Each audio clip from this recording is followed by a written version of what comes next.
দর্শক, আপনারা জানেন যে আজকে বাংলাদেশ ক্রিকেটে দিনটা শুরু হয়েছে খুবই একটি দুঃসংবাদের মধ্যে দিয়ে। তামিম ইকবাল খান বিকেএসপিতে খেলতে এসেছিলেন, ওই সময়টায় তার বুকে ব্যথা শুরু হয়, তারপরে হয় হার্ট অ্যাটাক।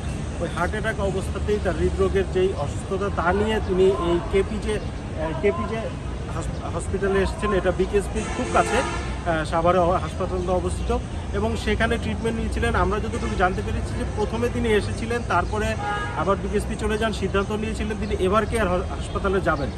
সেই জন্য তার জন্য বিকেএসপিতে এয়ার অ্যাম্বুলেন্সও আনা হয়, কিন্তু এয়ার অ্যাম্বুলেন্সে করে যেতে পারেননি। তিনি এয়ার অ্যাম্বুলেন্সে ওঠার সময়টাতেই তার দ্বিতীয় হার্ট অ্যাটাক হয়। এই দুইটা হার্ট অ্যাটাক ব্লক ধরা পড়ে, তখন তাকে দ্রুত, তার সেন্সলেস হয়ে গিয়েছিল, অজ্ঞান অবস্থাতে তাকে এই হাসপাতালে আনা হয়।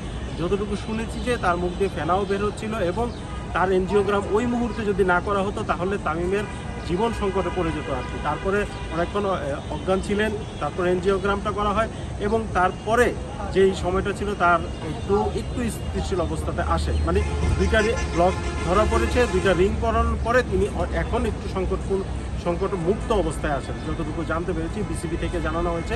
তিনি তবুও সংকট 48 ঘন্টার একটা পর্যবেক্ষণ থাকবে, তারপরে তাকে এরপরে তিনি এভার কেয়ারে যেতে পারেন অথবা দেশের বাইরেও যেতে পারেন, সেটা পরের বিষয়। কিন্তু তাকে আগে এই প্রাথমিক যে সংকটটা আছে সেই সংকটটা কাটাতে হবে।